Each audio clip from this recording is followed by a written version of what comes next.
Zach, how's that? Luis, good? Let me go a little louder.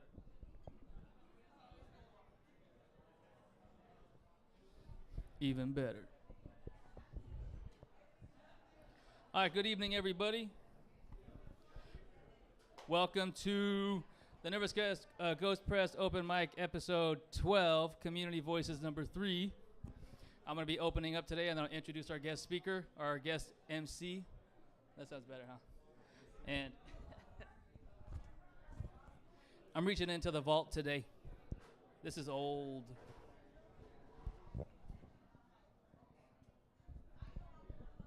Let the rain sing you to sleep. Don't be afraid. I am here to protect you. I'm always the light for the weak. Relax, nothing can hurt you. Let the rain sing you to sleep. Dream of white castles with warm chocolate rivers. Their willows smile, they don't weep. Let all the love in the air make your young heart shiver. Let the rain sing you to sleep. Hugs and kisses mean all your worries are gone. We are grown, and your love we will keep. The strength you provided will carry us on. Let the rain sing you to sleep. 21 years ago, now it's like 31 years ago. 21 years ago, I was born from your hands, and through your eyes, now mine, I will see. You both are the only reason I stand. Let the rain sing you to sleep. Let the rain sing as it falls from the skies, as it drips, drops, and splashes the streets. I will never let go even after I die. Let the rain sing you to sleep.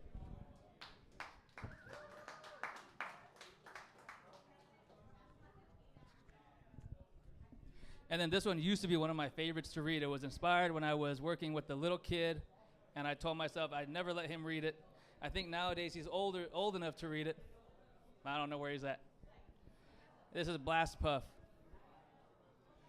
Before life grabs you by the sack and you fear for heart attacks, before you take your fucking supplements to remember how to act, before heartache, stress, and the bullshit take your breath away. There's something we once had and maybe still do to this day. Mystical dimensions, dragons, heroes slaying beasts. It's the shit we lose when the world tells us who to be. Close your eyes. Remember pigtails and your favorite Power Ranger back when heroes lived on Sesame Street and you got cooties when you kissed her. Before money became the means and only death became the end. When a good time meant conversations and not only getting head. When sitting with your woman while looking hopelessly in love. Before the only way of showing wasn't fucking. What the fuck? In a place where substance abuse meant you had way too much character. Grab your number 2 pencil and just write until you're better. When we used to stay up all night telling jokes and playing games and laughing all about it during classes the next day. In a time when having friends meant having someone you can talk to. When it wasn't fucking weird to tell your best friend, dude, I love you. So hate me because inside I so act like I'm a child. I'd rather color outside the lines and catch bugs in the wild. I would rather watch in awe while they reach the highest shelves. Cause fuck you if you judge me for fucking being my fucking self.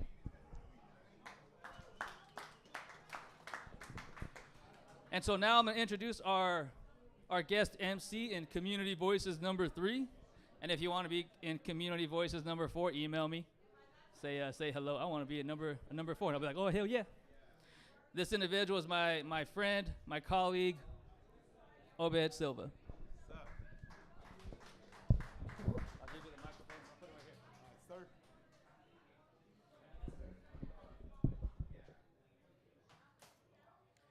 All right, good evening, everybody. We're about to get the show started. We're competing with a bunch of fucking drunken alcoholics in the back, so make sure that when you come up to read, you read loud like a motherfucker. Pinches alcohólicos atrás. And what a better way to start a fucking reading than from the death of my father, the Pope, a book about alcoholism and death. That's where we're all going. I can't see shit, man. All right, everybody, my name is Obed Silva. I'm going to be your guest MC here tonight. Give it up for Matthew, everybody, for putting this together. All right, so I'm going to read from my memoir that just came out on December 7th of last year. and it's fucking selling like hotcakes and like crack cocaine in the 1980s in the projects. Damn, nobody gets these fucking jokes or what, yo? This ain't church. You're at a bar. What the hell? Look at, they weren't even here expecting poetry, and they're up all the way in the front. And George, what's your name, sir? Alex, ma'am, what's your name? Maribel. Alex and Maribel. Give it up for Alex and Maribel. Fantastic. Look at that. Are you guys married? Yeah. Kids? Coming soon. Coming soon. All right, we're good. We're good. We're drinking. We're having a blast. All right, check it out. So I'm going to read from my memoir. My memoir's a little heavy. Man, hey, there's no light though, Matthew. Man, I can't see shit. Let me get a flashlight. All that PCP. Oh, Alex knows what's up. He said, stay away. Hey, that's embalming fluid, man, in that PCP, man. It kills your eyesight. All right, check it out. Thank God for technology. By the way, 99% of what I say tonight is a lie. Only 1% is the truth, okay? That's what I tell my students on the first day of class. So this memoir is about my father and my relationship with him in the last days of his life. And it was very tumultuous. He died at age 48 from cirrhosis of the liver after decades and decades of being an alcoholic and a drug addict. And this is one of the moments when we were at each other's throats. There's a knife on the table, and the thought crosses my mind. I should kill this motherfucker right now. Stick him right in the fucking heart and put him out, just like that. I can't stand the way he's looking at me, laughing at me. I should just kill this motherfucker. We've been drinking sotol and tequila all day, and now we're challenging each other from across the table. He's already beaten me twice, sending me to the ground each time. You can't do it, son. You're never going to beat me, but I want to. I want to show him that he's the weak one. So I place my elbow again at the center of the table and bring my arm up. A la chingada que no, I tell him with rage and hate in my eyes. Let's do it again. Bueno, he says calmly, taking on the challenge. If you want to, I want to. He places his elbow next to mine in the center of the table and faces the palm of his hand toward mine. Ya no, Coqui says with concern. She's sitting at the end of the table with us with a cup of beer in her hand. I don't like this, she continues. Somebody can get hurt. But son and father don't listen to the drunk woman. This is about manhood, and she doesn't understand. My father clasps my hand with his. Our hands are firmly gripping each other. Mine thin and soft, young. His thick and rough, old. Listo, he says, squeezing my hand tightly. He's looking into my eyes, smiling. He knows I can't beat him, and he's right. He's too strong. His arms and hands are 3 times the size as mine. Plus, arm wrestling is something he's had much experience in as a barroom sport. The last time I arm wrestled someone was over a decade ago as a teen while serving time in juvenile hall. Plus, my wrists are thin, like my fingers, meant more for typing than for a bout like this. I'm an artist though, okay? Like, that's why I have thin, you know, I'm a fucking painter. Don't laugh at me.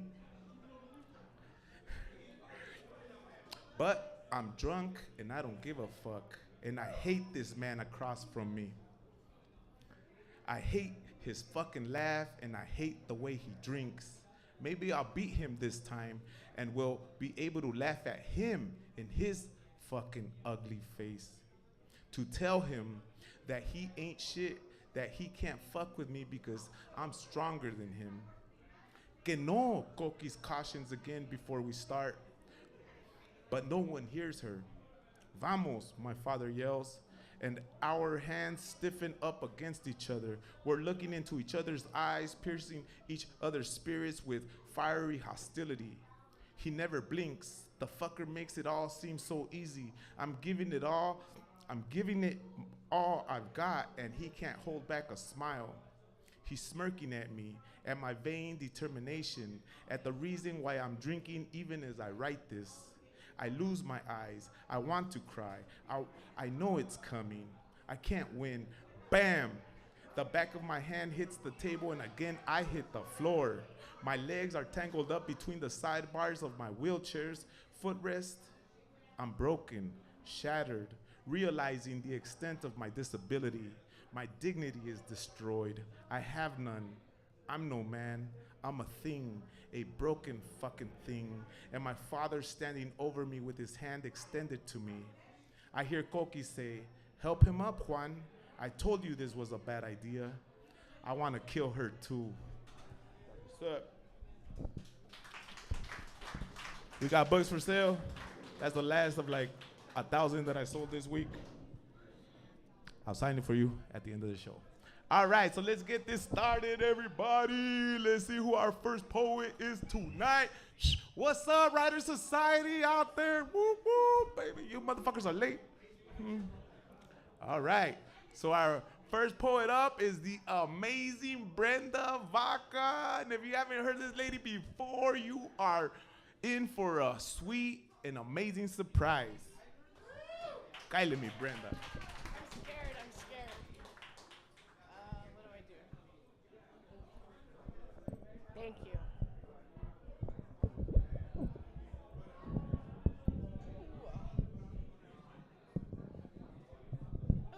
Right here?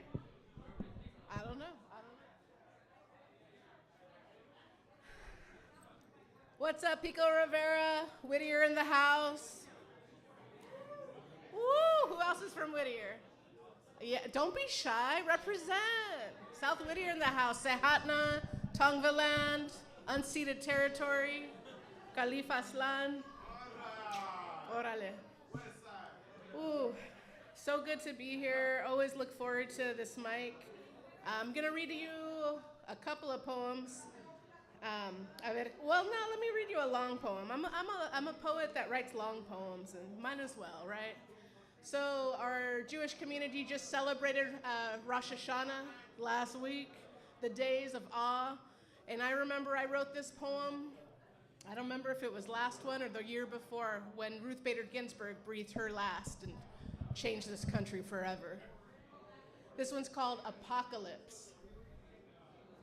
Some do not want to call this the apocalypse. What name would you give this moment in time?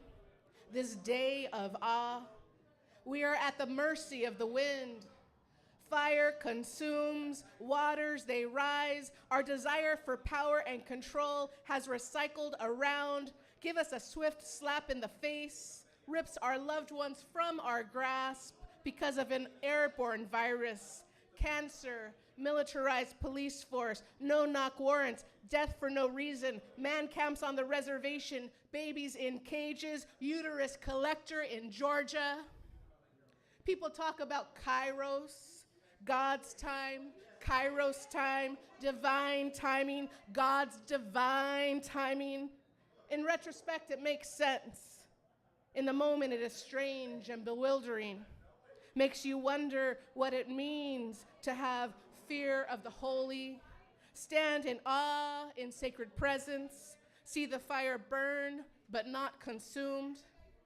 Who has faced down fire, face coated and ashy with cenizas, and lived to see the sunrise? Even if the sky turned orange, you knew that the sun burned bright, lending its hue behind a choking veil of smoke. Once upon a time, my love and I drove straight toward what we believed was a sunset near Powhatan on the Hilo side of the big island of Hawaii. Sunset chasers, we said in our play. We pointed in the direction of the sun, not caring at all to pull out a map until we hit the end of the road. A sign warning, restricted area. We learned what they mean by volcano glow. We said, My knees trembled, voice shook, pussy throbbed. I stood in awe, not just at love, but at creation. Kairos time. Kairos time is here. Apocalypse, just another word for revelation or vision. Man, it went quiet when everyone heard pussy. Can't believe it. Sorry, YouTube. Sorry, Matt. Apocalypse, just another word for revelation or vision. A bell rings and there is an uncovering, a disclosure of knowledge or information. The veil is lifted. What vision do you see? What vision comes to mind? What hope for the future? What fear? What do you want to cast into the world? What vision do you want to hurl toward the stars and the sun? What kind of world do you want to see for miles and miles around? What do you want your days to be like? Isn't it true that your neighbor deserves, and even your enemy, that same birthright? What do you see? What world can we cast from our hands and throw far into the deep of the sea to be baptized and born again? I know this world, I do. I know this world is made for me. I know this world is made for you. I know this world cannot be just a thing of dreams, but one of energy, of daily life, the green of the plants, the blue of the sky, the brown of the earth, the bright stars. What world? Oh, my eyes have seen. My eyes have seen the coming of Kairos. Thank you, thank you, thank you. I also have books for sale. I've got 6 left in the trunk of my car, so support your local artists, independent writers, represent. Thank you.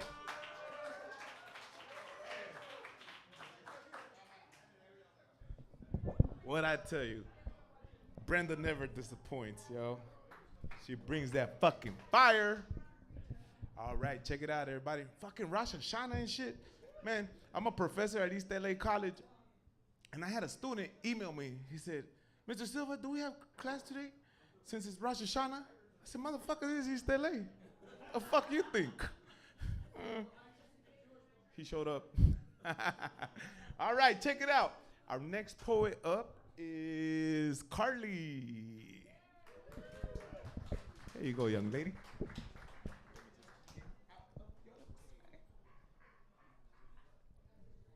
Hi, I'm Carly Creeley. I'm a science educator and a visual artist. So I'm going to tell you today a little about a project I've been working on for 5 years on environmental justice in the Imperial Valley. So if you don't know, the Imperial Valley is in southeastern California. It's called the nation's winter salad bowl because it's 220 feet below sea level, and it's hot enough there to grow all of the summer crops all winter long. So it's a huge agricultural area, and the soil is enriched by all of the sediment from ancient Lake Cahuilla, which we now call the Salton Sea. It's stunning, stark, and expansive. It's a beautiful place and home to a really tight-knit community full of people who are all working together to make the community better. Ana Barajas is one person who lives in Calipatria, a tiny town on the south side of the Salton Sea, with her son Jesse. It's a beautiful place, and it's a really important home for birds that are migrating, and one of the last stops left on the Pacific Flyway as they migrate south as well. But the Salton Sea is drying. So the Colorado River water that normally goes onto the fields and flows into the Salton Sea is being diverted for all the urban areas in San Diego. There are a lot of reduced inflows, and so all the fine sediments that make up the bottom of the lake are being exposed now as the playa. And so it blows in the desert wind across the valley, and everybody who lives there breathes it in. And those fine sediments are particulate matter that scar people's lungs and cause all sorts of health problems like asthma. Jesse, Anna's son, has autism and ADHD in addition to a severe case of asthma. So when he has an asthma attack, he really panics.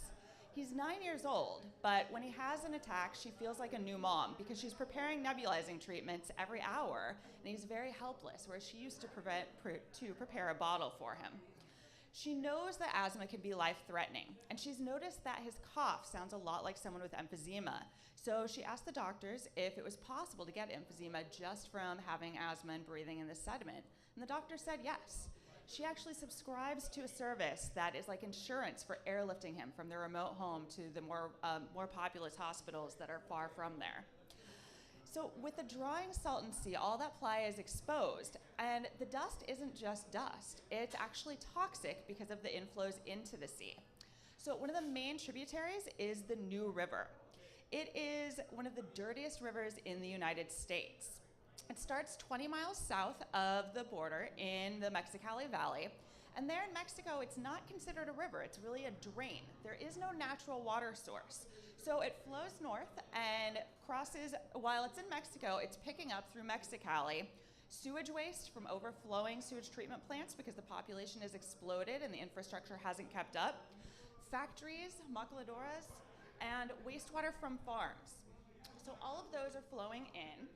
And the maquiladoras are actually very similar to sweatshops. They're US-owned companies, factories that are set up just south of the border where we ship all sorts of hazardous materials, people assemble them for sweatshop prices, and they ship the finished goods, but we leave them with the waste. So they dump that right into the New River, and then it contaminates the area and flows right into the US also.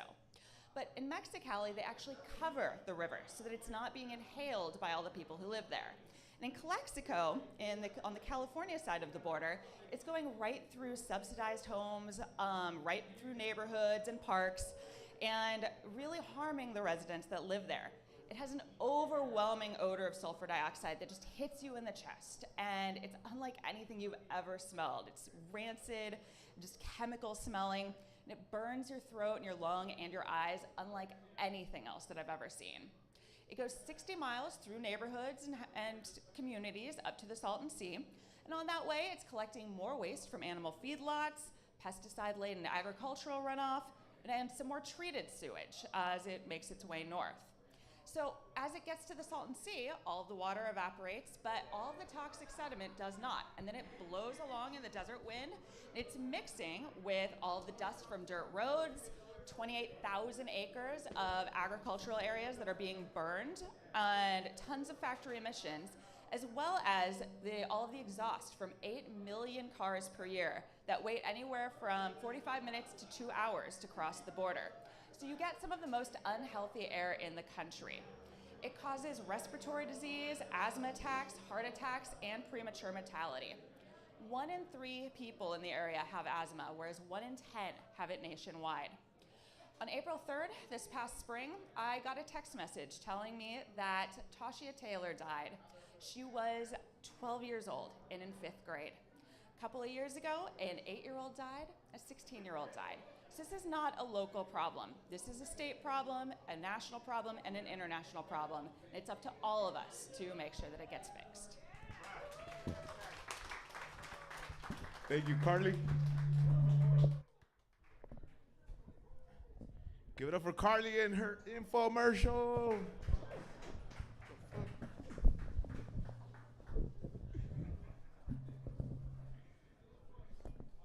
All right, everybody. I'm looking for my list of poets. They took it in. Oh, they never. Okay, thank you, Brenda. That's an important message, Carly. Thank you very much for that. All right, check it out, everybody. So we have our next poet is Joshua Castro. Give it up for Joshua Castro, everybody. He's not here? Oh, he's running late. He's stuck in LA traffic. All right, let's see if we have Maximo Hernandez. Maximo. He's running late too? Okay. Everybody's running late. What the fuck? All these poets, man. Maximo, Maximiliano's my nephew's name. All right, let's see if Julia's here. Julia Gaitan. There she is. I love your headband. Oh, thank you, appreciate it. Hi, everyone. I'm Julia Gaitan. I'm not from Whittier, but I'm from Watts, not too far away. Rep. I guess I'll just hold this. I'm really bad with mic stands. All right, so the name of this poem is called Humanity on Pause. Hey. Christian medieval art portrayed the need of tragic blind faith through archaic juxtapositions of heaven and hell to scare one into a dogmatic viewpoint that limited one's social evolution in order to ensure complacent surrender of one's consciousness in exchange for a competing group identity. I do not want to be absent of desire. I do not want to detach myself from want. I am not a Buddhist at heart, though I want to be at peace like one. Piecing my transparent colored pieces, piece by piece, to form a coherent scene, like a medieval mosaic, placed between the outside plague-infected world and the inner celestial promises of the church. Biblical promises of eternal peace crumbled at the thought of what want is not taught, of what truth is not questioned for truth, of what heaven is not contextualized to fit the frame of material and spiritual things, not acquired by our eventual mortal and for some moral decay. Even now, we let this one of heaven blind us from who we are. The fear of hell and or social critique keep many of us silent from our desires, such that we're physically alive, but ironically spiritually dead. The gargoyles of Gothic cathedrals serve as reminders of the threat that awaits if we give in to our human adaptability of acceptability, acceptance of change, acceptance of struggle, acceptance of same-sex love, acceptance of premarital sensual desire, acceptance of questioning the state of questioning the government state of our spiritual estate. Acceptance of that which is outside the scripture seen as being lukewarm in the face of God, Brother Gabriel preached during Sunday Mass. Revelation 3:16 reads, "So then because thou art lukewarm, and neither cold nor hot, I will spew thee of thy mouth." Rejection again. I am reminded of The God Virus by Darrell Ray, who's still writing why Abid Roy of the Virus of Faith was hacked to death in Dhaka, Raif Badawi imprisoned. I am reminded of the blogger Washkud Rahman, who was silenced by a machete, but whose satire of extremist belief were amplified by his death. Would I be so brave in Bangladesh, in Saudi Arabia, in China, places where free speech can imprison or kill? Attempts of permanently silencing critical discourse to force a course of piety and humility. We can't free with limits to expression, but who am I? I am but another American, knowing only my own context, turning bloggers murdered and imprisoned into mere poetic subjects. I can leisurely write, left alone to enjoy the freedoms of my circumstantial place, laced by the electronic blindfolds of the iPhone that instantaneously entertain away the pain of need, where I choose the sequence, pattern, and color of the fitted sheet that finds itself between the receptors of the facts of unfairness of another place, injustices that I do not face, hence don't fully understand. Such an unnatural state of advantageous relation. The disbelief of differing existence is our biggest sin. Synchronous disbelief of our shared humanity and of our ignorance towards the other circumstance. My own humanity placed on pause, because of a privilege I have yet to accept. Thank you.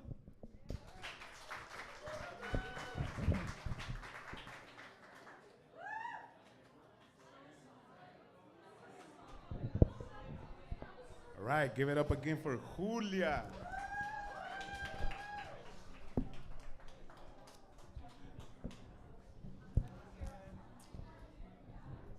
What's up, Gabriel? You ready? Getting ready? Ready like spaghetti? Okay, next we have Matthew Gardea. Is Matthew Gardea here? All right, give it up for Matthew, everybody.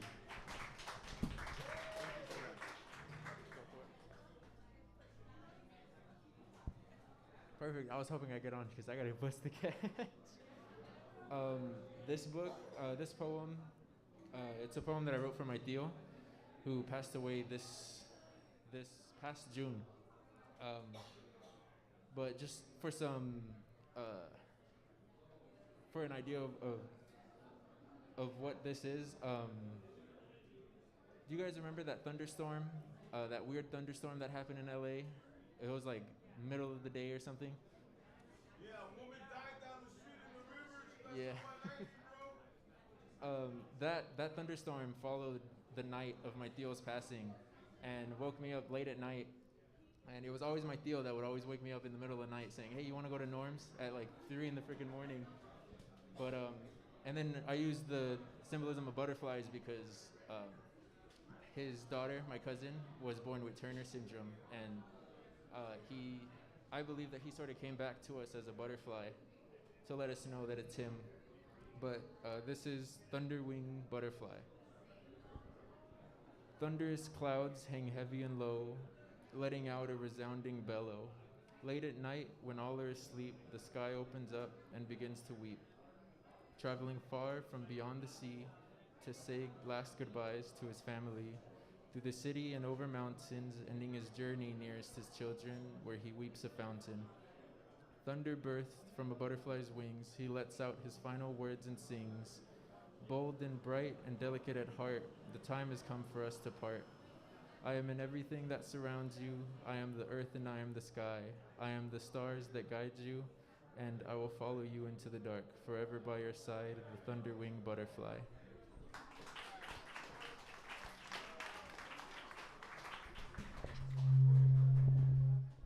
All right.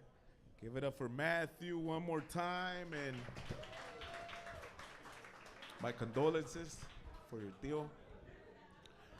All right, everybody, we're gonna keep it going, and up next we have, I love this guy because he's one of my students. I don't want to take credit for his brilliance, but, you know, give it up for Gabriel, everybody. All right, Gabriel.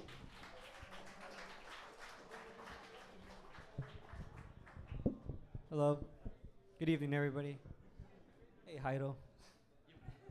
So this one's titled Last Night's Dream. I dreamt I had grown old, and my gums were tender. My shoes were rather worn, and my arms and legs slender.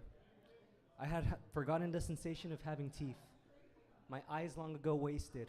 I could no longer see. Muscles aching and hands shaking, barely able to move. Wheezing, coughing, gasping for air. My mind now empty, my head with no hair. And as my broken body began to die, I glimpsed your shadow gliding by.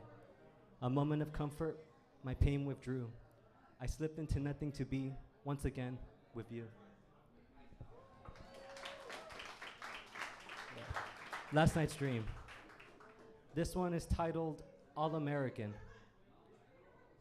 I want to intimidate people, humiliate people, terrorize people. Should I become a cop?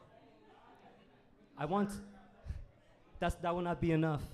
I want to pillage, rape people, indiscriminately murder people. Should I join the army, the Marines? That will not be enough. I want to torture people, mutilate people, dismember people, burn people, disappear people. How can I join the CIA? Thank you very much. That's it for tonight.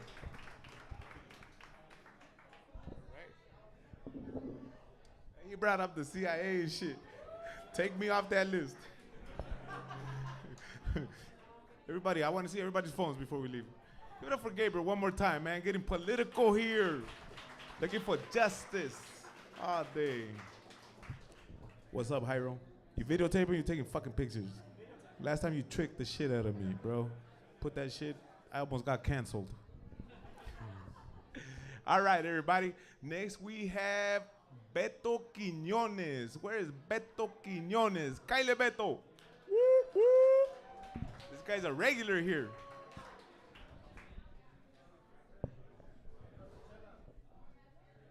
With the beer in hand.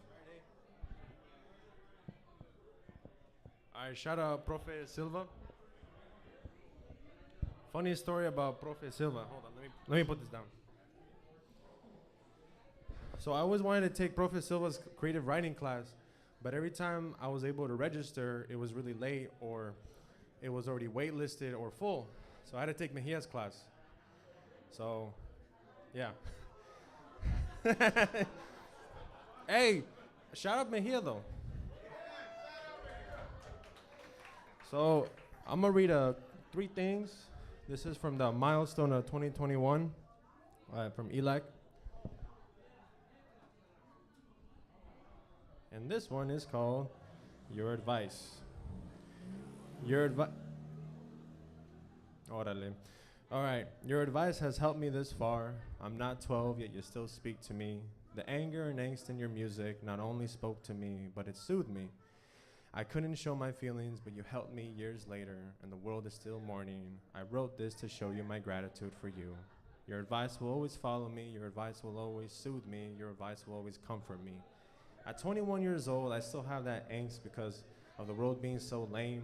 I wanted to be professional, but instead I became a writer, and my parents became mad at me. I've become happier than ever before. Your advice will always follow me. Your advice will always soothe me. Your advice will always comfort me. Growing up, I wanted to be like you. Then I heard you once say on TV, it's better to be yourself. So instead, I became the best version of me. No matter what, I'll always remember you. Your advice will always follow me. Your advice will always soothe me. And your advice will always comfort me. That's that.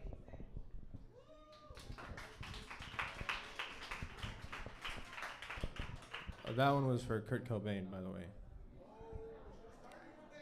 I did? All right, and this one's my friend. It's about a blue flannel I had. It's more of a blue Pendleton. Kind of looked like this, but I don't know. I lost it. We've been through a lot. Feels like a lifetime. We've gotten to know each other very well. Together, we committed our first crime. During school, we couldn't wait for the bell to see what we could possibly get into. Perhaps a quick fight or a quick smoke. Her skin was always beautiful like the color blue. Every time we always took flight, just like a jet. Superman had his red cape, I had my blue flannel. Whenever we beat a fool down, we were invincible. We couldn't lose. We were in the best shape. Yet we were hated. We were always hated for being so cynical. No one knew what I was going through. You held me close when I would weep. You were trying to hold me together like glue to take my pain away. I smoked this backwood. I couldn't hold it together because I was a screw up. Blowing my brains out should have been the move. Who would have missed this degenerate? Who would have made me realize something, though? The sadness doesn't have to be the future of my fate. Life is beautiful like the color of your blue. There's so much to live for in this world. Like the smile of mi abuelita when she would see me, or the warm hugs I give mi jefita when I see her. I may not be a perfect person in this life, but the love around me will always win. I may not wear you as once as I did. I always cherish you for being there for me. And this next one is a short story. It's about just being a Hispanic immigrant here in this country. So growing up, my favorite thing to do was to watch superhero movies. The two movies I remember were Spider-Man and Batman Begins. Mis jefes couldn't afford a babysitter, so they decided Tobey Maguire's Spider-Man would babysit me. Mi jefita even taught me how to use a rewind machine for the VHS. The machine looked like a big flip phone, but instead of making calls, I remember it would eat the tape and spit it out when it was finished. Although the machine could only eat the tape a certain way, though. The white wheels on the back of the tape, or what I would call them, needed to be face down in order for the machine to eat it. Then when it was done, the mouth would open up and spit out the tape, indicating it was ready to watch again. As my parents left, I became immersed into the world that I actually believed these movies were real. When I found out New York is a real place, I wanted to go and meet Spider-Man, but I was sad when Gotham City didn't exist. Regardless, it didn't take away the magic I felt every time I see Spider-Man dodging the Green Goblin's projectiles in the burning building, or how Batman picked up Falcone from the car to tell him, "I'm Batman." Or when I was 8, I realized something that I hadn't before. Spider-Man and Batman were not like me at all. Peter Parker didn't have to translate English documents to Spanish for his parents. I doubt Peter Parker had a hard time trying to translate to Aunt May and how to say 67 to 67 or 66 to 76. So I would just say 76 or 67. Or he never had that confused look from his parents that read, "No te entiendo, mijo." I know for a fact Bruce Wayne didn't have to be pulled out of class on Wednesdays at 11 a.m. to sit through English as a second language because he struggled to read Harry Potter. Why the fuck am I reading Harry Potter to begin with? It's about a British kid that goes to school of magic to fight some ancient wizard. What does that have to do with anything I'm going through? There aren't even any characters with the same name as me, with an O at the end of their first name or an EZ at the end of their last name. How does that relate to me struggling to pick what language to speak or culture to represent? Porque no soy de aquí or de allá. I even tried to find characters that are Hispanic in Marvel or DC, but when I found them, they were a very small amount, or they were second telling of a hero, so most people refer to the original, who is usually a white American, as a real hero. I did find that there's a superhero from East LA named Robbie Reyes, aka Ghost Rider, but here's the thing though, no one refers to him as Ghost Rider, it's always Robbie Reyes Ghost Rider. I realized that I'm in a country that doesn't represent people like me, so I decided to write my own superhero characters that represent where I'm from and the many experiences Mexican immigrant kids go through in this country. That's to strongly understand who you are. Is it Mexican, American, or both? That lingering fear of your family being taken away because they don't belong in this land that used to be Mexico, or celebrating Christmas on the 24th in La Placita Olvera. I've been writing about this universe since I was 8 years old, and the first character I wrote was a Azteca superhero. Since then, I haven't stopped writing this universe and these superheroes because I don't want someone writing stories about mi gente. I'd rather be me.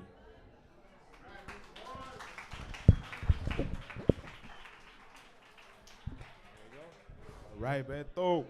Give it up for Beto one more time, everybody. I'm a Batman fan myself, to tell you the truth. But in that second poem, man, so much to live for. Beto inspired me. I'm going to read a poem. Sí, güey. Síguele. This one's for my sister. She's not here, but maybe she'll see it on YouTube or something. It goes like this. Pinches borrachos de allá atrás, cállense a la verga, pues. Look at that. Having you as a sister is like this.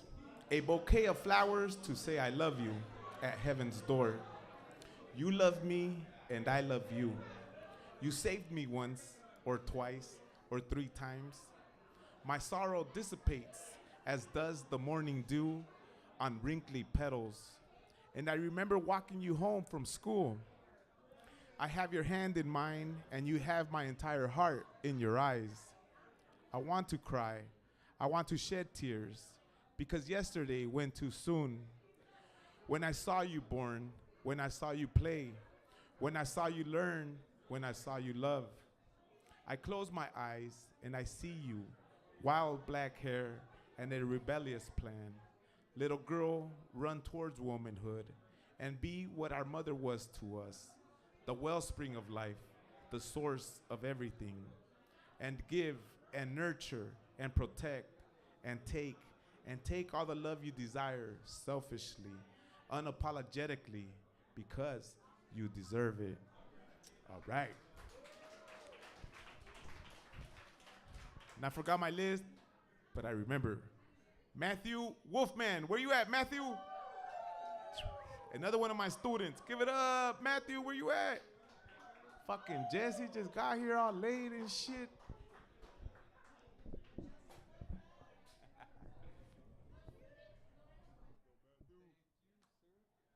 You're very welcome. Thank you.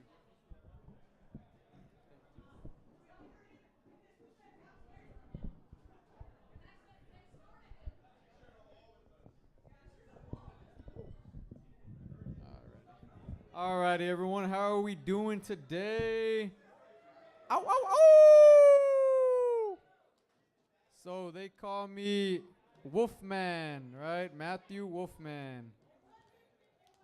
Okay, so I have a cool little poem I wrote today.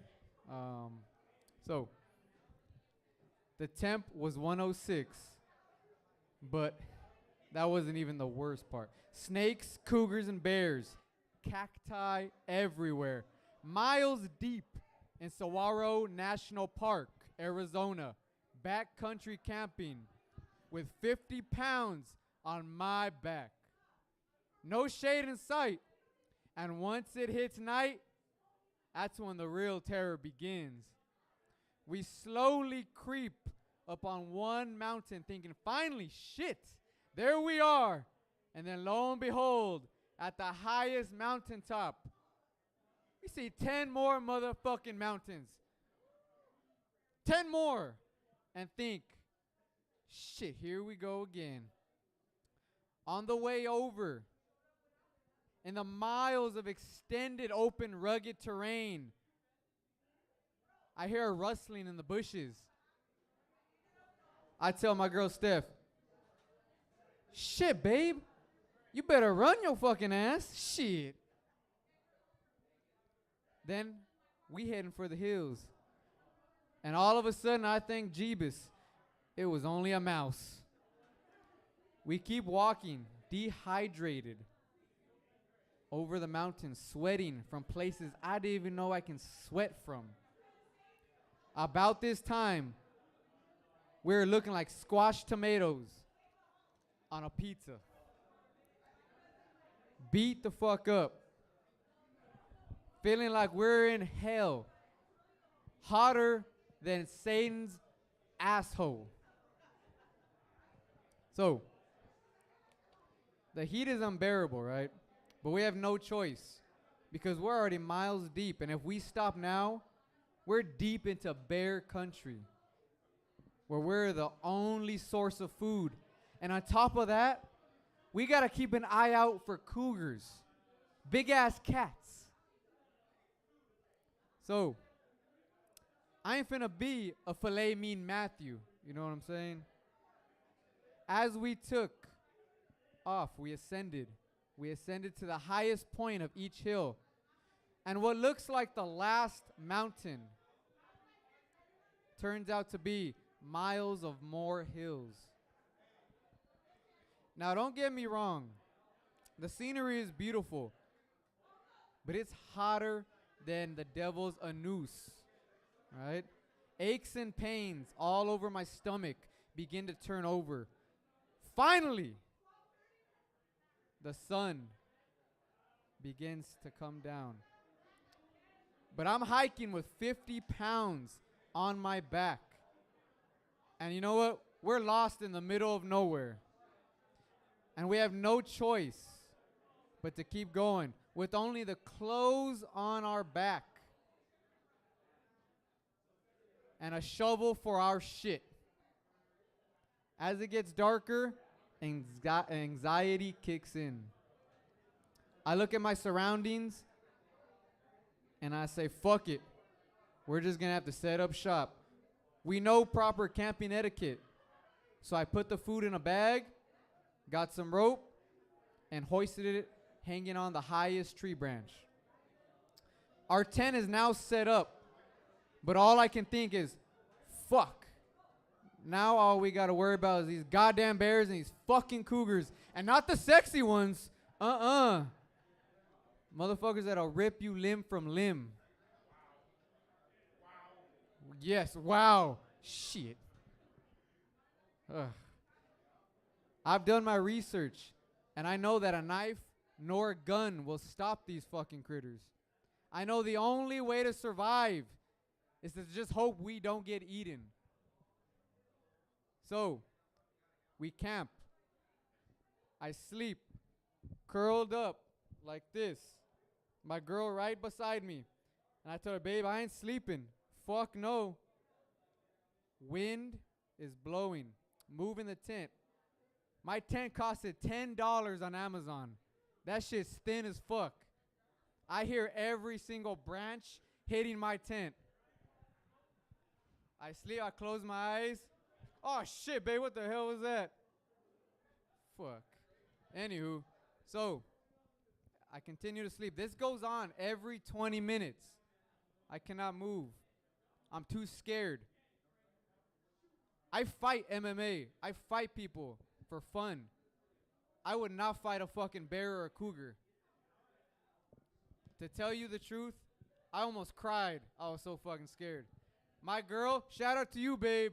Thug that shit out and told me, don't be a bitch. Do not be a bitch, babe. I say, you goddamn right, babe. You goddamn right. So, a few hours passed.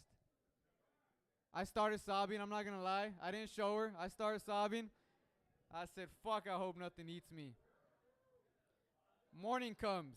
I say, oh my God. Thank you, Jesus. My nuts are still intact. My legs, my arms, everything. I still got to go 15 motherfucking miles back to my truck. Shit. Right? Well, anywho, so we get up, we pack up our shit. We see bear tracks circle our fucking tent. Luckily, there are black bears. If you know anything about the bears, grizzly bears will eat you. They'll tear through that motherfucking tent and eat you. I was in Arizona. Them motherfuckers are cool and picky. I'm thin as shit. If I was thicker, I would have been gone. I was a little fucking chicken bone to them. But as you can see, my sexy ass is still here today. I did not get eaten. Hell yeah. Hell yeah. True story. True story. Ow, ow, ow! They didn't want none of the wolf man. No, they did not. Fucking pussies. I'm out. Thank you guys.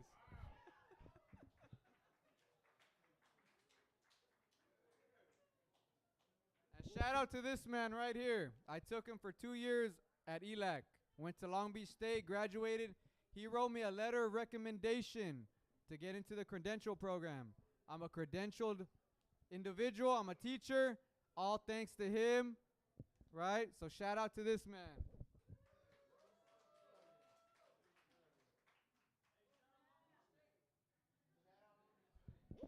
I swear that motherfucker was quiet in class. He never cursed, never nothing. All of a sudden, he's fucking fighting bears like he's gangbanging on these motherfuckers, yo. I'll kill a bear. Motherfucker reminds me of Leonardo DiCaprio and shit. What's that movie where Leonardo sleeps inside of a fucking bear? What? What? Yeah. That's the shit, man. I love Leo, too. I met that motherfucker at LACMA once. Fucking all tall and slanky and shit. Fucking jorobado motherfucker. But he was dope, though. He was dope. He gave me some flex with my girlfriend at the time. She's like, damn, you know that fool? I'm like, hell yeah, that's my homeboy. We go way back. He's from Echo Park. All right, check it out, everybody. Our next fucking poet is another one of my students. I swear I didn't plan this shit. These motherfuckers just come, yo. They just follow me. They follow greatness. So we got Jairo. Kyle Jairo. By the way, if Joshua, Castro, and Maximino are here, be on deck. All right? All right, Jairo, here you go.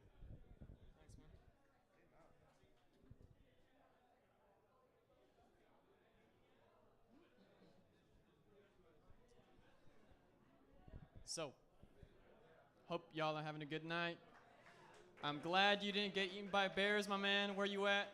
The wolf man. There you go. All right, this poem is dedicated to my father. My father is getting old. A developed photo from 1999 comes to mind. While he holds me in his arms, my father's in the middle of hundreds of flowers. He's smiling, wearing a gray polo, a brown belt, and white jeans, and he has a head full of black, luscious hair. I smile too. My father is getting old. This realization didn't strike me until I saw him at the hospital through a video call. He looked 100 years older than the way I remembered him. Wrinkled, dark, and has gray and black hair that begins to form a half crown behind his head. He's crying on the hospital bed, crying from how scared he is. Something I've only seen him do on account of only 4 fingers. My father is getting old.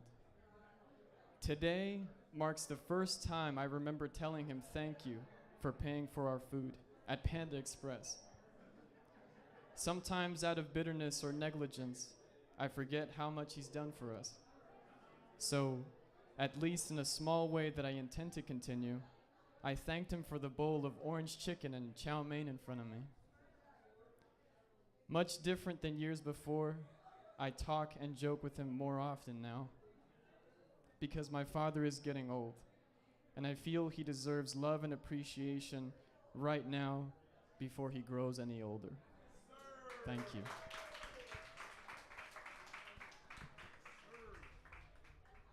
Thank you.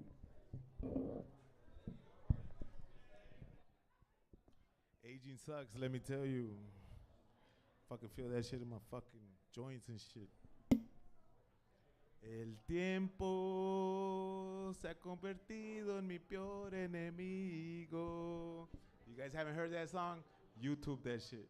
Beautiful song. But if you're getting old like me, it's gonna hurt. All right, check it out, everybody.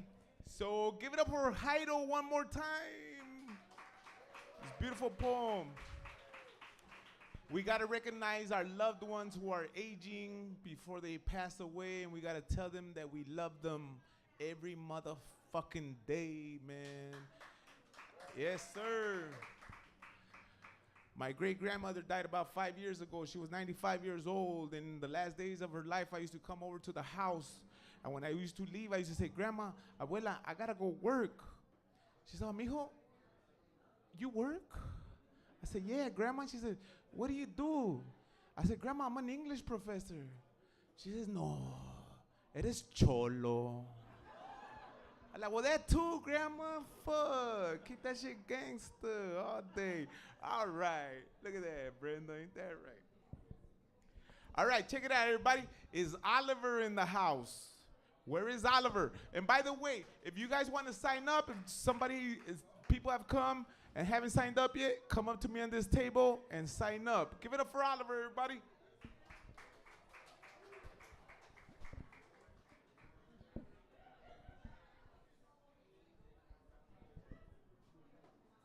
Hey guys, my name's Oliver. Okay, so this first piece, it's called Holding Your Hand.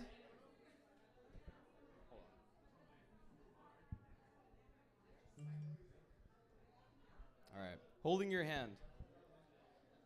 The skin mixes in clouds warm as a breathing jazz piano.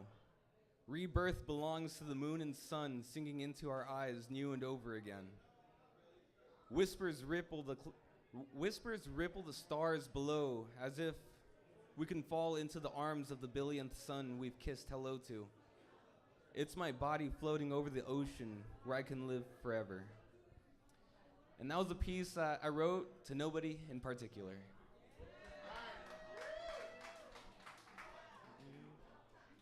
Okay, so I got this other piece that's untitled at the moment that I've written so long ago, but here goes.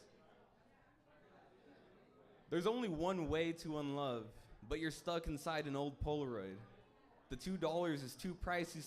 The $2 is too pricey to hurt for when a matchstick pursues the world in your hands and it trails scars of fire on your palm. Then there really is only one way. Time happens at the same time. Sir, is it real? Does it exist? Goldfish is wealthier than human. Human is wealthier than God. Suffering is transcendent.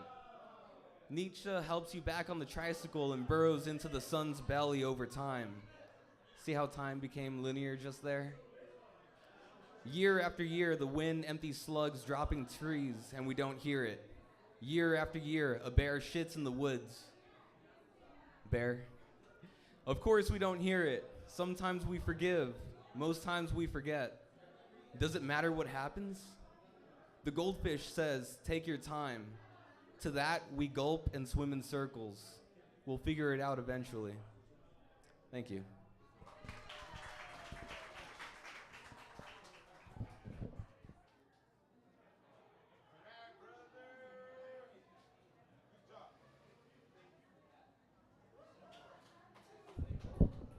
Give it up for Oliver, everybody. How we doing, Matthew? We're good on time? You guys getting drunk? Alex? Maribel? How are you guys feeling? You guys enjoying the show? That's what's up, baby. Beto, ¿cómo estás? ¿Ya estás pedo, güey, a la verga? Hey, what's up with the drunks in the back? Give it up, drunks. Clap. Let us hear you. So, woo. Fucking alcoholics. But please give it up also for Brewjeria for allowing us the venue. Yes, sir. Yes, sir. All right, we have an encore coming up. Give it up for Julia one more time. Hi, everyone. In honor of being in a brewery, I'm going to read this poem called Imbibe You. Te quiero tomar like a foaming beer. Poco a poquito as to not spill the brown pale ale converted to white fizz. No quisiera malgastar a potential buzz. Te deseo al amanecer, lo fundado en la desesperación de no saber el destino después del trago. Al rato te contaré una cruel mentira sobre tragos mientras discutimos los de estos cargos. Lágrimas ocultan pitiless leer. Me tienes tal y como soy. Distill my habit of drowning in your sweet kiss as you tantalize in my hypocrisy's pus. Rato pensando, horas hablando del gran espacio y la relación entre humano. Un último trago, pues ¿le entras? Ahora, mi amor, tu dicho. Mejor tomar el tiempo perdido, trago por trago, que desperdiciar lo amargo. Thank you.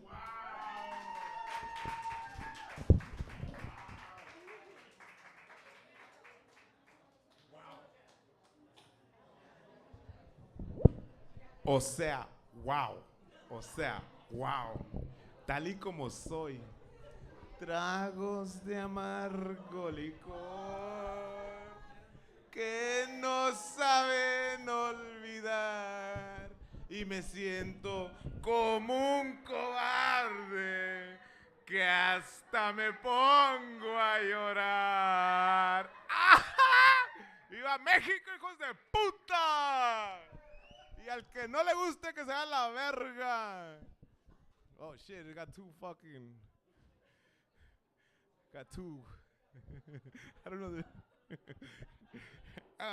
We ain't in church. We're at a brewery, everybody. And poets don't get triggered. Just so you fucking know. Sorry. Or canceled. Or maybe I will after this tonight. They'll be like, deport that motherfucker. But they can't deport me. I'm a U.S. citizen. I got my citizenship last year, everybody. Give it up for my wetback ass. Woo, baby. After being in this country for fucking decades, I applied for my citizenship, I shit you not, during the Trump administration.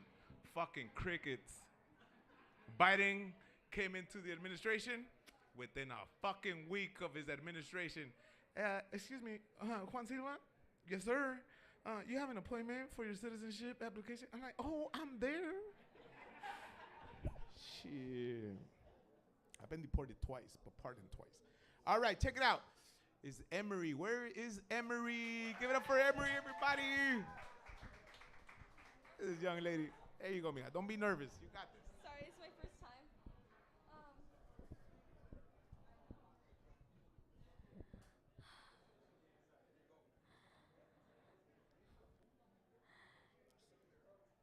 You would always pull me towards you, ask me to kiss your lips. Good thing that I agreed. Great, 'cause now I see the nonsense in ever doing it. Go and leave. Never show up again. It'll create a healthy universe for you and me.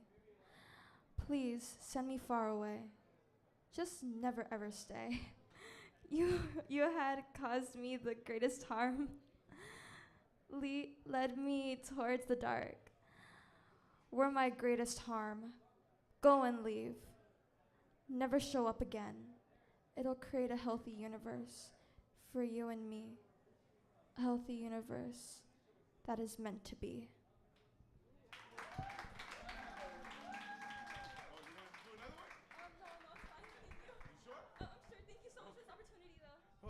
No problem, mija. You good? Not for Emery. Man, that young fucking love, right? Jesus Christ, how old are you, kid? Third, what? Yeah, go, leave now. Don't come back again. You're fucking up the universe. Jesus Christ, 13, she said. Jesus Christ. Where's her parents? Are her parents here? Where? Oh, okay, Mom. Okay.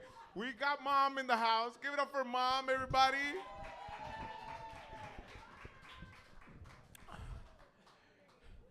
It's a beautiful thing, Mom, that you're here supporting your daughter and Emery. Keep up the poetry. Love is gonna break your motherfucking heart, let me tell you, okay? It's gonna break your heart, trust me. My fucking heart has all kinds of scars on it. It's a wrap already. I wanna be as happy as Alex and Maribel. Just not having fucking children and drinking up a fucking storm. A la verga. Fuck kids, what do we need fucking kids for? Fucking the world's coming to an end anyway, shit. Fucking apocalyptic times right now. Fucking we're burning, we're on fucking fire in fucking October. A la verga. My grandma was right. She would have said, "Mijo, se está acabando el mundo." I'm like, "Grandma, you fucking crazy. Shut the fuck up." But now, I believe her. I'm like, "Damn, Grandma, you were fucking always right. We're fucking on fire. Fucking cost me about $100 to fucking pump gas in that Impala right there." But then I smell the gasoline as I press the gas. Now, this is what we fucking go to war for. And I get loaded in my garage, like, a la verga. And I write poetry. And I drink a caguama de carta blanca, because that's what my dad used to drink. And I like to reminisce. But then I remember, fool, you gonna die, bitch. Open the garage door.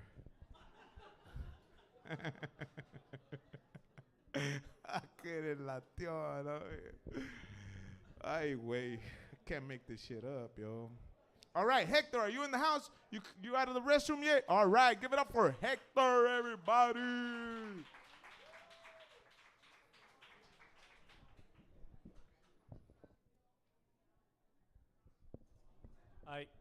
I didn't have anything planned, really. Oliver made me come up here. So I just kind of strung some words together over here. I want to talk, but I don't want to speak. I want to write, but I don't want to type. I want to be full, but I don't want to eat. Afraid of the pen, but in love with its ink. Can't close my eyes, so how do I sleep? Someone please help me. I mean, what's best for me? I know what's best for me. I know it's better to be rich than poor. I know it's worse to be captured and free.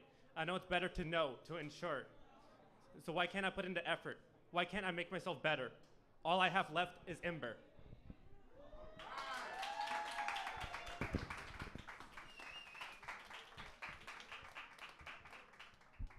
All right, thank you, sir. Give it up for Hector all over again. All I have left is ember. We're all fucking embers in the wind anyways. Wherever the fucking wind blows, that's where we fucking go. Estoy en el rincón de una cantina. Check this shit out. I think we've come to the end of our fucking list. Anybody want to sign up right now? Anybody want to sign up to do some poetry? Look, this is what I'm going to do. You want to go again? Okay, hold your war horse, sir. Okay, this is what I'm going to do, though. This is what I'm going to do. I'm going to do it for the flex. I'm going to put all you guys on Instagram, all right? And I want y'all to say fucking Thug Life Riders. Oh, my God. This. Hold your war horses.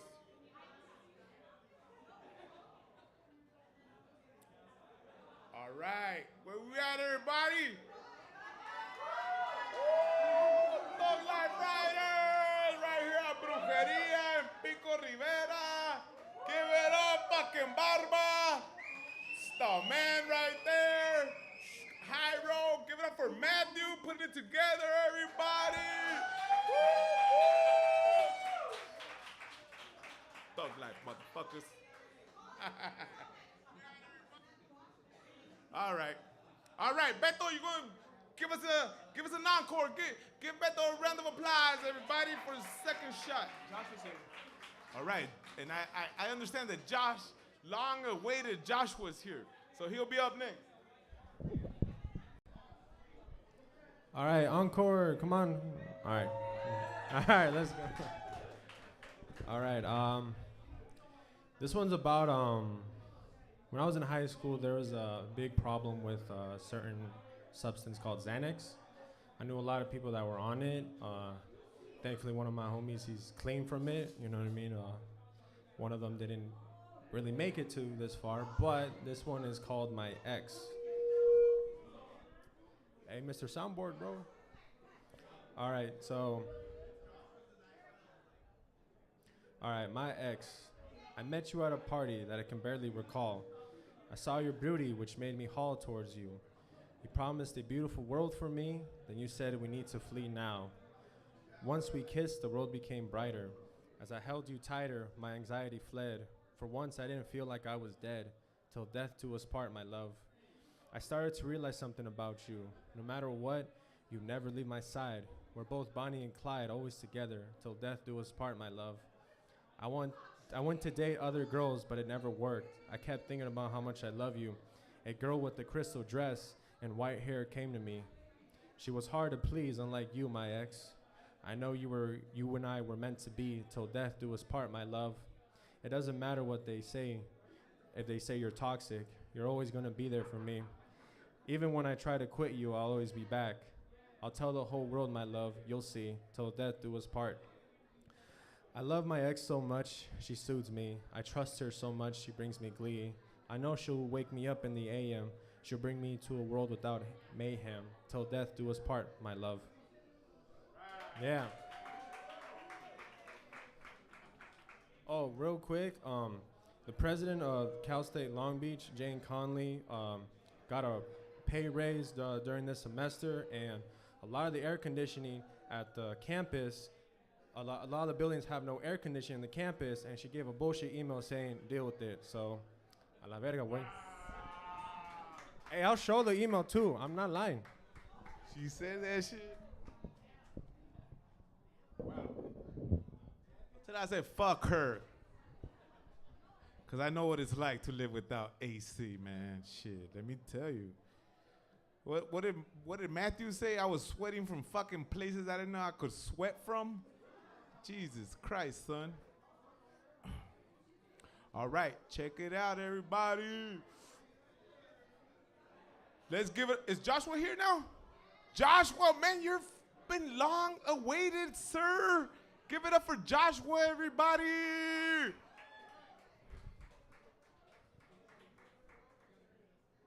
Oh, he's still prepping. He's still prepping. All right. Here you go, everybody. Joshua.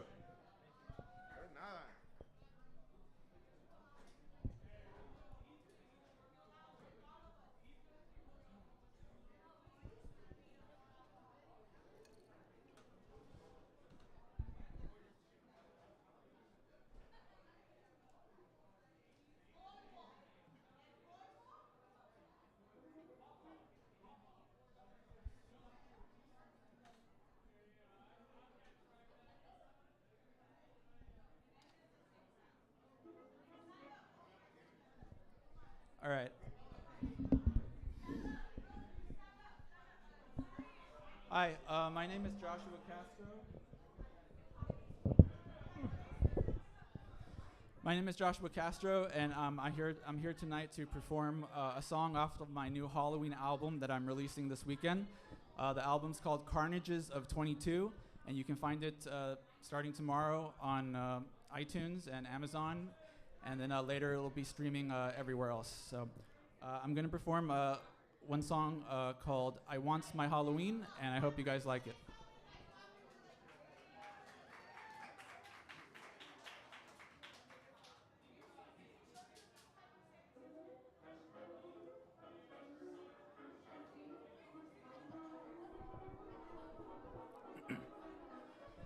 When I'm down and feeling discontent, I trade my pent up sorrow and I borrow from tomorrow future happiness I've not yet spent. For not too far from here, that time of year I love to death always makes me cheer, 'cause I want my Halloween. I'm living for that scene, a thrilling spook around every corner. Maybe I'll dye my hair red, black, green, I don't care. Wear a wig, blue and big, then turn out looking just like Marge Simpson. A full moon promenade lights up a masquerade of costumed children wailing like mourners. When my life's at its worst, October 31st guarantees a happy Halloween.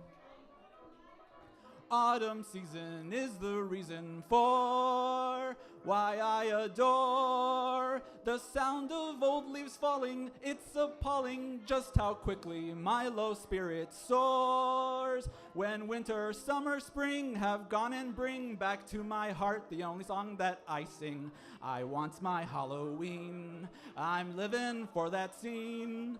A grinning ghost means that you ain't dreamin'. Maybe I'll paint my face, eyes, nose, mouth out of place, sallow skin, creepy thin, then turn out looking like the Crypt Creeper. A midnight cavalcade and city-wide parade allows adults to vanquish their demons. When life is at its worst, October 31st guarantees a happy Halloween. Thank you.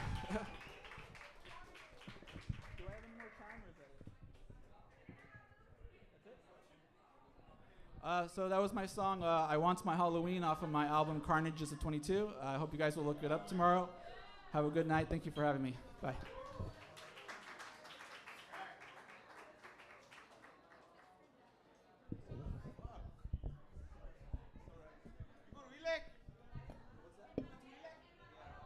Yeah, I think I know you. You were the one sending out all those emails about Milestone. Did he finally get published? That's what's up. Give it up for Joshua Castro, everybody. And Halloween. Man, I remember Halloween in the 80s and 90s, man. That used to be the shit. Like, there were really kids out in the motherfucking block, knocking on houses, getting candy. Nowadays, you go out in the neighborhood, it's fucking crickets. It's like, where the kids at? They're afraid of razor blades and needles and shit. Like, what? Like, what the fuck? What you afraid of? Oh, everybody going quiet. You afraid of poison, kid? A poison fucking Snickers? We used to play with razor blades.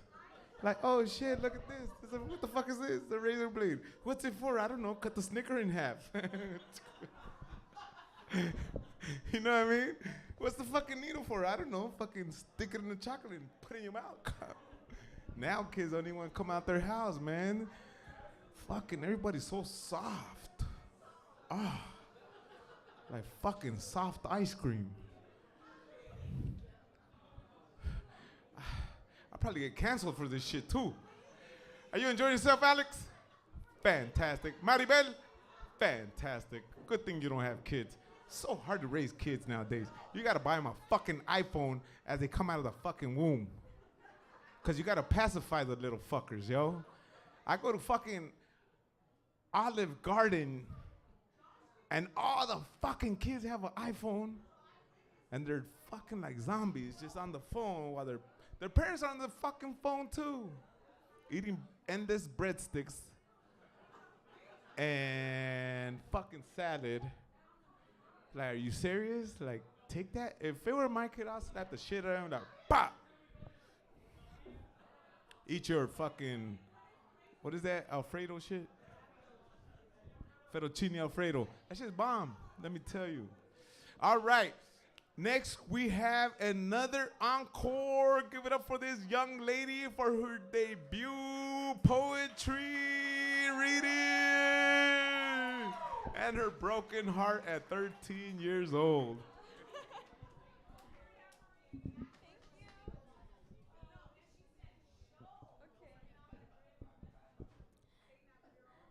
This poem is called My World. I see a world that is better than sunlight. I see a world that is greater than hate. I see a world that is better than sunshine. Seeing a world filled with lots of wonderful opportunities. Of course, we may have our downfalls. Yes, obviously, we hate. It's pretty clear that no one is perfect. But in my world, I don't see anyone who cares to be so insecure. Humans, we are all sisters and brothers. Yes, we should care for one another. Caring for one another can help us get to faraway places, to succeed in success. There is no such thing as hate. That is just a wrong disgrace.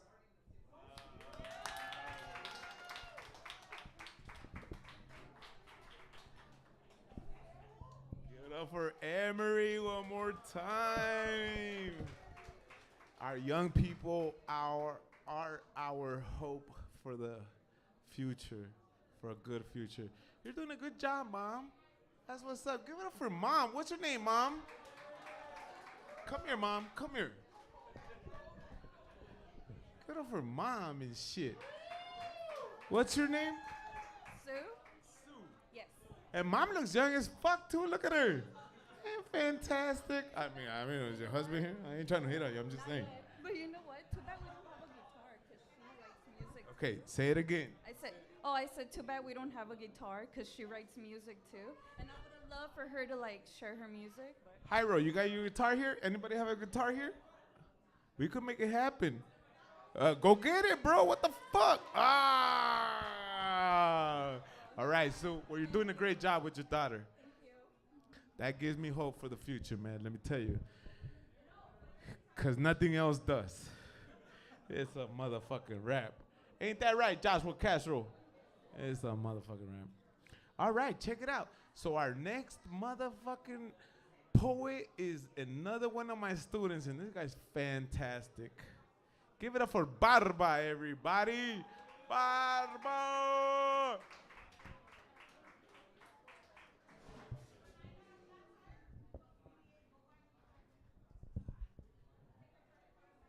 Pinche Barba, you take a long time.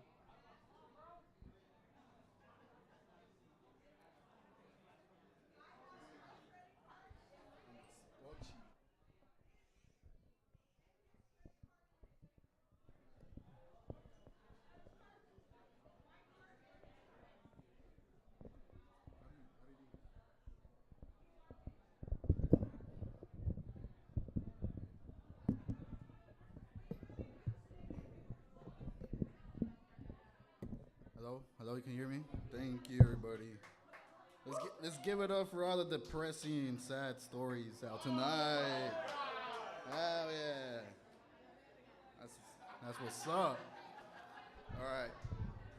Okay, so this is part of a series I've been working on. It's called the Canto series, like Dante's Divine Comedies. So trying to find the lighter side of it anyway. So it's the Canto 2. The wretched child who saw the act unravel, the cold stare of me, hitting him with a sheer smile, the warm blood that hugs the floor, the evil king who slays his loved ones in a cold sweat, not missing a beat. Here I am sitting in my throne of violence and abuse. Yes, the traumatized glare of unaware tendencies causes a complicated commotion. This is love, don't you know? I want to show how much I care for you all. This raised fist and angered flares are for you to know what wrathful distinction should embrace you. As if there's any chance of absorbing the sun under the shaded weather that is my face, the gentle stream of tears that glide on my skin washes the red on his knuckles. I take a look on the lovely queen who's on the floor battered. Is this what happens when the heart attacks? I could care less of anything that pains me if I were to save the queen from heaven. Every day is a new meeting. Even Arthur could not help me, or us, from the man who sits on that throne. The queen is all I have, all I want to save. But as I too am in her position, all I can do is take the beating as my lovely queen. Thank you.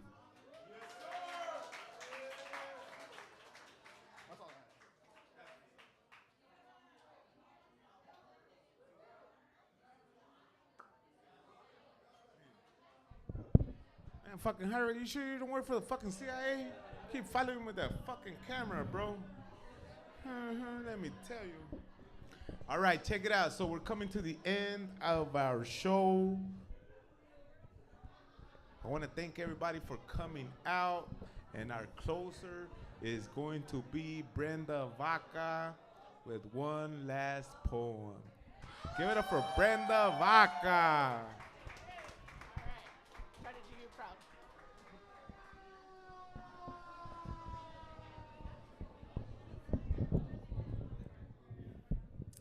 This one's been one of my favorite shows. So fun, so much energy. Thank you. Thank you, Matt, for organizing. Obed, kick-ass host.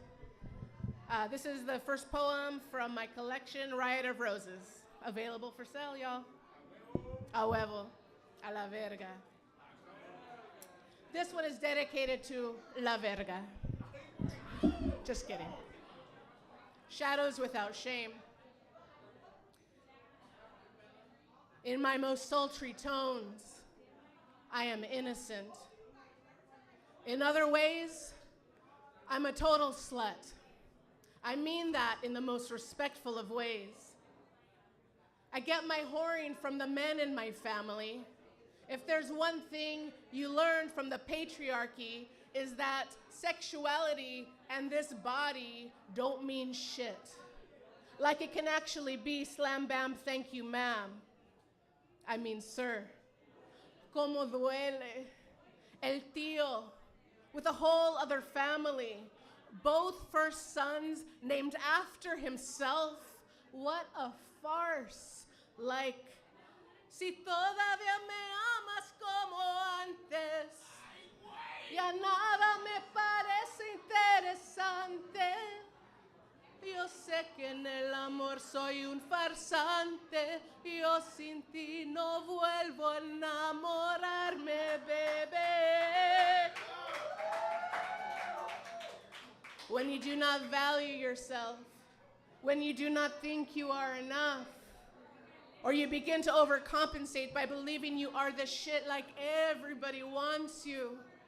El primo, in the middle of divorce, reaching for straws in love, was joking that a cachetada is all you need to keep your vieja in her place. Always seeking the next horizon. Not even comfortable having an empty bed for a few short months, which I know feels like eons. There is nothing heavier than the emptiness of a bed than when your lover leaves you. I know what that's about. Spent so many times alone. For a long time it was fine. I was getting to know myself, licking the wounds, changing the dressing, taking mariachi classes with La Sonia at the School of Arts and Culture in San Jose, cantando. Y agarraste por tu cuenta la parandas.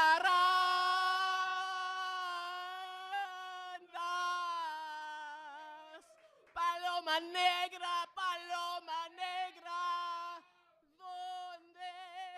¿dónde andarás? Woo. But then came the days when the emptiness loomed large, said boo in the dark, and scared me more than a little. On those nights, I sought solace, solace with the promise of a kindred, solace with the passion of thirst quenched, solace with the relief of an escaped arrest. There were times it was sheer biological need, my assertion on this earth plane that I'm still here. Nothing twisted about it, purely physical, just need like hunger, rest, or defecation.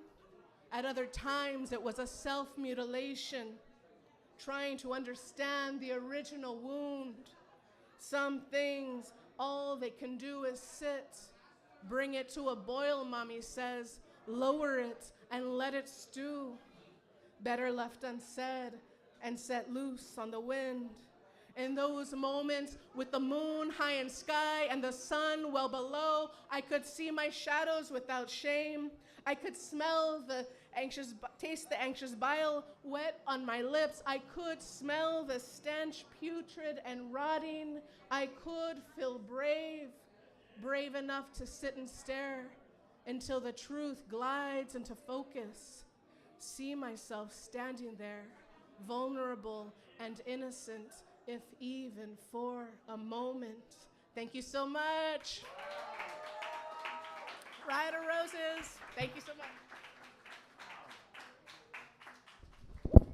O sea, wow. O sea, wow. Give it up for Brenda Vaca, everybody. Jesus Christ. Right now, I swear to you, one of my favorite poets, living motherfucking poets, a mujer who comes with a fucking fire, yo. A huevo que sí. God damn, I hate fucking videos, but whatever. All right, so check it out. We thought we had a closer, but somebody brought a guitar. So give it up for Emery. Let's see. Come on, Emery. Your dad's here too? Oh, come here. Where's the dad? I want to see the dad. Dad, come here, Dad. I want to give you props, bro. I want to give this man props. Los dos, both of you. Yes, sir. Sir, it's just an honor. Oh, you're Maximino Hernandez. Maximino. Yeah, you were supposed to come up earlier. Hey, no problem. Your daughter held it down, bro. She held it down. Okay, we're in admiration of your daughter, and let's see where she gets it from. Okay, so here you go. You guys take it away. What do you want to play? Imagine? Here, go get the mic, get the mic, get the mic. Oh God, I'm so sorry. I'm so nervous. I know.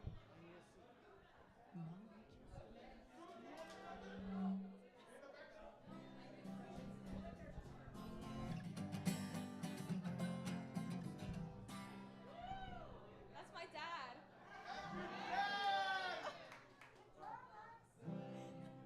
Give it up for Dad, everybody! Imagine? Imagine. You sure? Yes. Let's do imagine halfway. Okay, and then.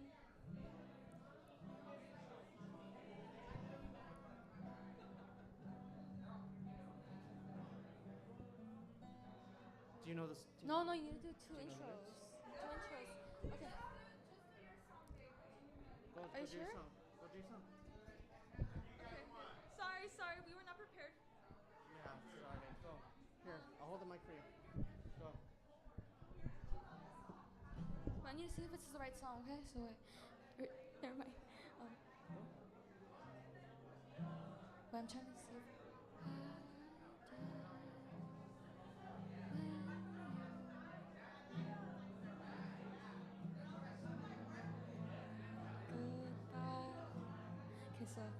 Okay, this song, I wrote it not so long ago. It was a song that I composed myself. It was about some troubles that I was going through in the past. Just go for it. But yeah, I'm gonna go ahead.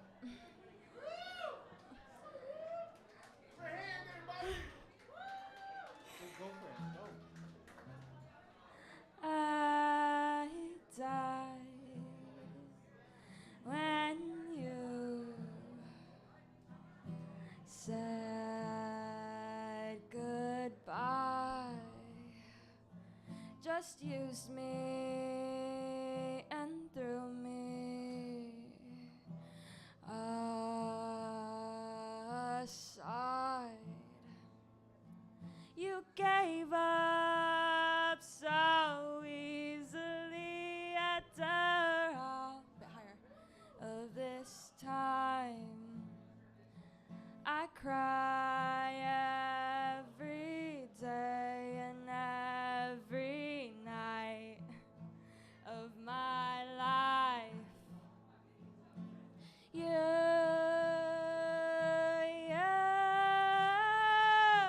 mess me up, cannot take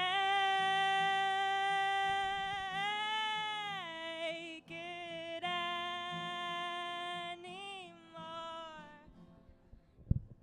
It burns me so hard to the core. Why, oh, why do I still have these fond memories of you after you lied? You told me you really cared. We spoke of great things we would share.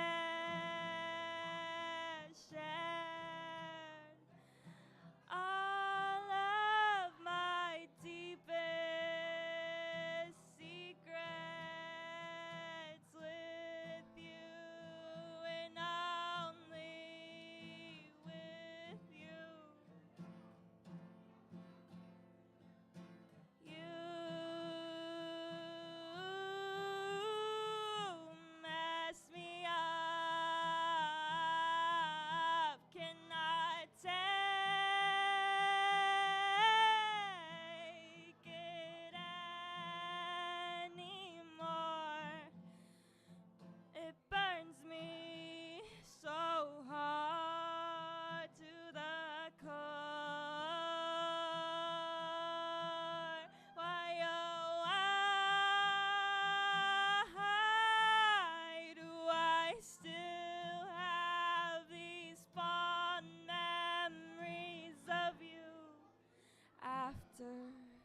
you lie.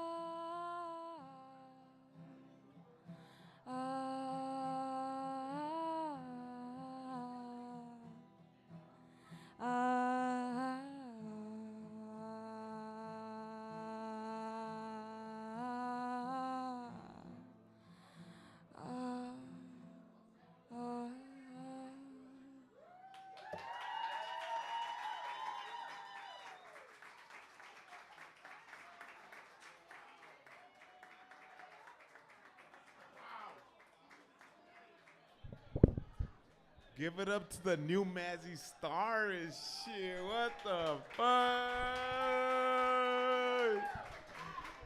Man, that's exactly who I was thinking about when I heard your voice and singing, man. And wasn't Mazzy star from East LA and shit? That's what's up. Hey, man, give it up to the parents, though. Man. You know, that says a lot about parenting, where their children are and what their children do and what their children love to do, and they become creators. You gotta give it up to the parents. All right, well, check it out, everybody. We've come to the conclusion of this evening of poetry. I would like to celebrate Matthew Mejia. Give him a hand for organizing the event. I would like to celebrate all of the poets who came out tonight and read. Give it up for them. And I would like to motherfucking celebrate myself. Give it up for the MC, everybody. And I got 4 or 5 books left, so if anybody wants to buy a Pope and get it signed, we got them right here. Have a good night, everybody. We'll see you in a month. Bye-bye. Drink some beer. Drink some beer.